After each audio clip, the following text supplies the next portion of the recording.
साड़ी समय से तैयार न हुई तो देवी हुकुम ने तो देरी हो जाएगी। अब क्या करूं? वसु वसु कुछ सोच। याद आया।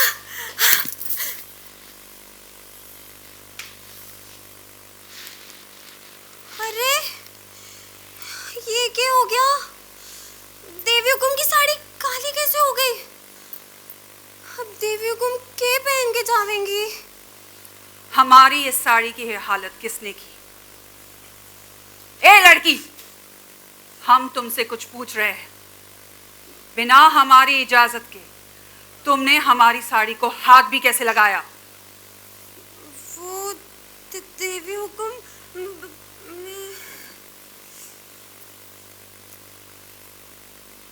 चंद्रिका सिंह चौहान, उसकी मर्जी के बिना एक पत्ता भी नहीं हिलता। और तुमने तो वो साड़ी जला दी जो सा ने हमें दी थी। हम ना कभी कायदे तोड़ते हैं और ना ही कभी तोड़ने देते हैं। तुमने गलती की है और इसकी सजा भी तुम्हें मिलेगी। मैं शुरू करता हूं अपनी बात जी के साथ अपने रिश्तों की। तो जी के साथ मैंने पहला काम किया था 2002 में। तब से 2020 तक एज डायरेक्टर मैंने कई सारे शोज़ किए जी के, और 2020 में मैं प्रोड्यूसर बना। जी के लिए हमने क्यों रिश्तों में कट्टी बट्टी और मिठाई नाम के 2 सीरियल बनाए, और तीसरी कहानी जो नई है वो ये है वसुधा, जो 16 सितंबर 10:30 बजे से आपके सामने होगी दर्शकों के सामने होगी। तो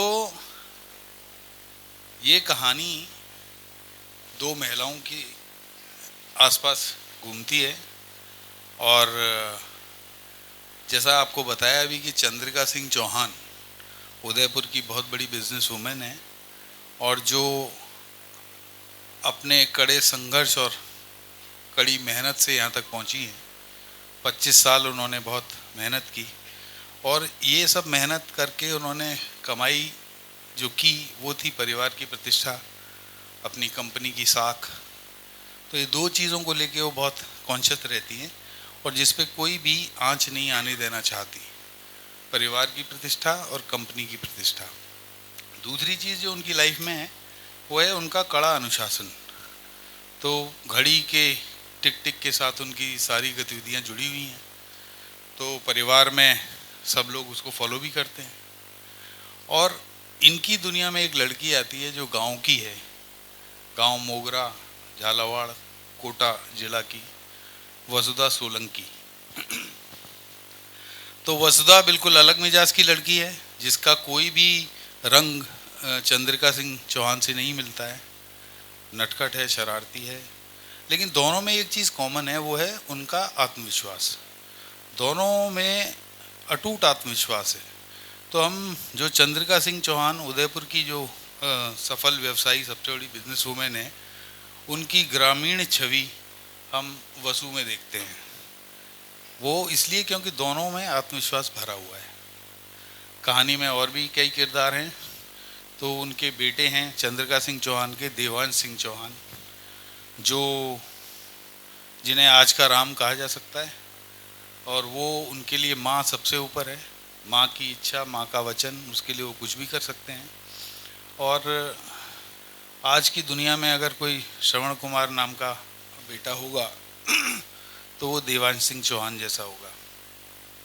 और भी कई किरदार हैं। प्रभात सिंह चौहान जो देवांश के पिता हैं, चंद्रिका सिंह जी के पति हैं, और ऐसे राजपूत हैं जिन्होंने अपने छोटे से बिजनेस की बागडोर बहुत जल्दी अपनी पत्नी को सौंप दी, और पत्नी का साथ दिया, और एक महिला को उस समाज में आगे बढ़ाया। बाकी और भी कई चरित्र हैं इस कहानी में, बहुत बढ़िया बढ़िया।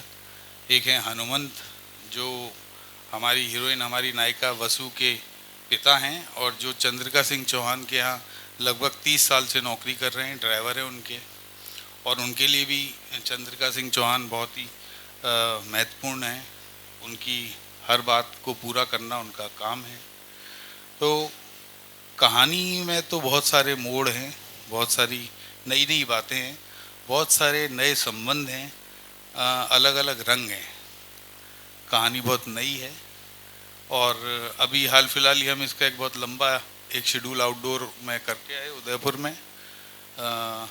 अच्छी बात यह है कि हमने काफ़ी आगे तक के एपिसोड्स का आउटडोर किया।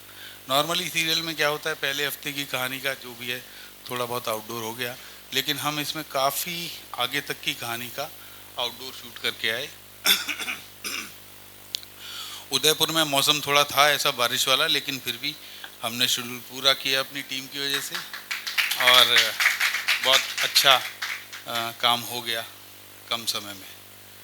तो मैं चाहूँगा कि अब बाकी की चीज़ें आप हमारी एवी में देखें। एवी ऑन करें प्लीज़।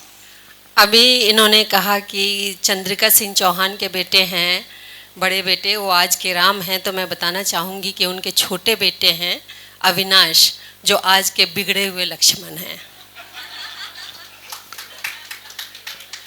और एक बात इन्होंने और कही कि वसुधा और चंद्रिका का दिल बिल्कुल एक जैसा है। वो एक पैमाना वो भी है कि चंद्रिका भी गलत बात कभी बर्दाश्त नहीं करती और वसुधा भी गलत बात कभी बर्दाश्त नहीं करती। तो मतलब ये दोनों ही चंद्रिका के दो अलग रूप हैं जो आप देखेंगे। एक बात इन्होंने ये भी कही कि ये कहानी बिल्कुल अलग है, तो वाकई अलग है, ये सिर्फ कहने के लिए अलग नहीं है। और वसुधा, चंद्रिका और हमारे किरदारों और सीरियल के बारे में एवी भी देखेंगे आप, बहुत सारी बातें होंगी। लेकिन मैं आप लोगों से गुजारिश करना चाहती हूँ कि आप जो हैं हमारे और दर्शकों के बीच के माध्यम हैं, तो रात 10:30 बजे का शो है, तो आप लोगों तक ये बात पहुँचाएँ कि ये शो बहुत सुंदर है, बहुत अच्छा है। तो खा पी के बिस्तर पे बैठ के ये शो देखना ना भूलें, ज़रूर देखें। ये आप लोगों से गुजारिश है कि ये लोगों तक पहुंचाते रहें लगातार। हमारे सर हैं Arvind ji, 6 months to 8 months script पे काम दिया, वर्क किया गया और location, costume, casting, everything was perfect, only thanks to sir and Rekha ji. And अगर आप फाइनल प्रोडक्ट देखते हैं और आपको अच्छा लगता है, वो it's only because of them. As actors हमने हमारी प्रेपरेशंस कैसे की है? आई थिंक टीम एफर्ट बहुत रहा है हम सबका, और जैसा मैम ने बोला है कि जैसे सर ने बहुत मेहनत की है, बाकी होल यूनिट जितने भी हमारे एक्टर्स हैं, जितने भी एडी टीम में हैं, I think everyone has done a wonderful job. और हमने उदयपुर में भी शूट किया है एंड बहुत आउटडोर शूट था, बहुत बारिश थी, बहुत धूप थी, तो उसमें भी हमारा शूट करके ऐसे प्रोडक्ट आना है। आई होप आप सबको अच्छा लगा हो, तो मेहनत हुई है। हमारी हीरोइन इतनी ब्यूटीफुल है ना? और हमारा हीरो बहुत ही हैंडसम है ना? हाँ बोलो। हाँ बोलो कोई। कोई हाँ नहीं बोला। तो शो ज़रूर देखना, बिल्कुल मत भूलना। 16 सितंबर से रात को 10:30 बजे सिर्फ ZTV पर। जैसे प्रोमो में दिखाया गया कि 2 औरतों की कहानियाँ बढ़ के आगे चलती है, सास बहू में टर्न। नहीं, ये बिल्कुल भी सास बहू वाला ड्रामा नहीं है, कोई बॉय मीट गर्ल वाला रोमांस नहीं है। इट्स अ डिफरेंट प्लॉट और इसमें आपको यही देखने को मिलेगा कि एक अर्बन लाइफस्टाइल है और एक जो वसुधा है उसका रूरल लाइफस्टाइल है। तो वो कैसे कोप अप करती है जब वो चंद्रिका की दुनिया में आती है, तो वो क्या चैलेंजेस फेस करती है और वो कैसे चंद्रिका को उसका बिहेवियर चेंज, उसको टर्न अप करती है एक मतलब सॉफ्ट हार्टेड विमेन में, और वो कैसे कैसे चंद्रिका के दिल के करीब जाना चाहती है। बस the show is all about it. Vasudha को डिस्क्राइब करना कैसे डिस्क्राइब? वसुधा एक ऐसी लड़की है जो बहुत ही इनोसेंट है। उसको बिल्कुल किसी से फ़र्क नहीं पड़ता, उसको बस खुद का पता है, उसका दिल बहुत साफ़ है और उसको ये पता है कि मुझे ये करना है क्योंकि इससे दूसरे का भला हो रहा है। तो she will never think about her self and वो सिर्फ वो करेगी जिससे उसको लगता है कि नहीं, मैं चाहे मुसीबत में आ जाऊँ लेकिन सामने वाले के साथ बुरा नहीं होना चाहिए। मतलब ये बेसिकली उसकी इनोसेंस डिस्क्राइब करता है।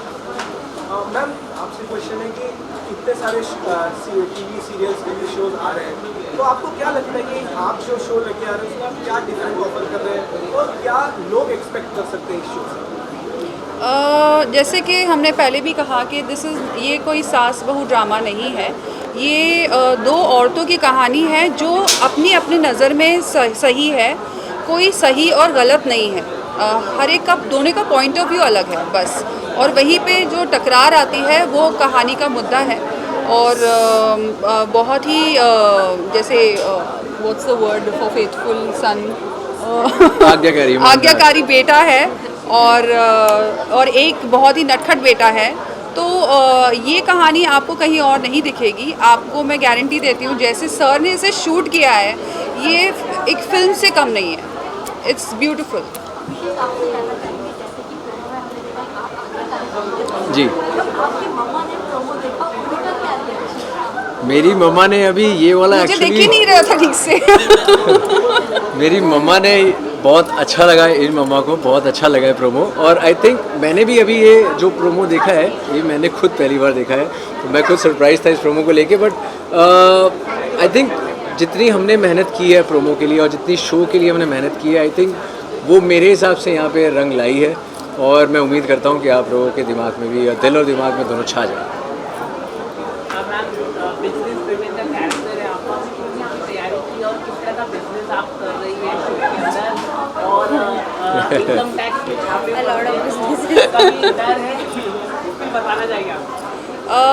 जो चंद्रिका सिंह चौहान है, पहले उसके हस्बैंड का बिज़नेस था और फिर जाकर वो खुद बिज़नेस संभालती है। उनकी मल्टी फैसेटेड बिजनेसेस है, मतलब क्रीम से लेकर आयुर्वेद से लेकर अलग अलग चीज़ों का बिज़नेस है। दैट्स वाई वो इतना बड़ा बिज़नेस एम्पायर है। इनफैक्ट पूरे उदयपुर में she is the richest, they are the richest family. तो that is how from a middle class background वो इतने बड़े हुए। और उसे देवी हुकुम इसलिए बुलाया जाता है बिकॉज वो, please note that Chandrika Singh Chauhan is not a negative character, she is very positive. और सिर्फ उसका नज़रिया और वसुधा का नज़रिया अलग है, दैट्स इट। मैम, जो आप तीनों जो किरदार निभा रहे हैं, उसकी जो आइडियोलॉजीज है उससे आप किस हद तक सहमत हैं? मतलब आप उतने सिमिलर है या अलग है, किस तरह के हैं आप in real life? For me, I'm a 70% match. And for me I am 100% match, क्योंकि मैं रियल में भी ऐसी हूँ। मैं बहुत, मतलब मैं भी बोलने से पहले कई बार सोचती नहीं हूँ। मेरे मन में जो है मैं बोलती हूँ। और वसुधा भी वैसी है, और वसुधा भी बहुत चुलबुली है। उसको जो करना पसंद है वो करती है विदाउट एनी फियर कि लोग क्या सोचेंगे। तो मुझे लगता है मैं काफ़ी हद तक सेम हूँ, और मुझे ये कैरेक्टर करने में बहुत मज़ा आ रहा है, क्योंकि I don't have to pretend, I just live the character. मेरे लिए भी आई थिंक 90% मैच है, क्योंकि मैं भी अपनी माँ की हर बात सुनता हूँ और हर चीज़ को मैं उसी हिसाब से लेके चलता हूँ जैसा अगर मेरी माँ ने सोचा है तो आई थिंक वो अच्छा सोचा होगा। और देवांश एज अ कैरेक्टर हर इंसान के बारे में अच्छा सोचता है। He believes in giving second chances to people as well. So I think 90% match है। आप पैकेज सवाल में दिखाई दे रहे थे, कुछ अगर आप बताना चाहे आप आई एम, मतलब मैं बहुत एक्सट्रीम लेवल की पेट लवर हूँ। मुझे ऐसा लगता है मुझे पेट्स, मतलब ह्यूमन बीइंग से ज़्यादा मुझे पेट्स, आई एग्री, उससे प्यार है। तो इवन सीरियल का मैं जो कास्ट देख रहा हूँ, इसमें दो महत्वपूर्ण कैरेक्टर बताए गए, एक वसुधा और दूसरा चंद्रिका। सीरियल का नाम वसुधा, सीरियल का नाम वसुधा इसलिए क्योंकि वसुधा और चंद्रिका लगभग सेम है। तो वसुधा ने जो चंद्रिका की ज़िंदगी में आके जो चैलेंजेस खुद की लाइफ में और उसकी लाइफ में चेंजेस लेके आई है और उस चैलेंजेस कोप अप कर रही है। तो इट्स ऑल अबाउट कि वसुधा कैसे कर रही है। तो इट्स लाइक कि जब हम वसुधा बोलते हैं तो वसुधा इज़ ऑल्सो मतलब द मिक्सचर ऑफ चंद्रिका, क्योंकि वसुधा और चंद्रिका अलग नहीं है, दोनों सेम है। As everyone have told you, तो वो दोनों सेम ही है।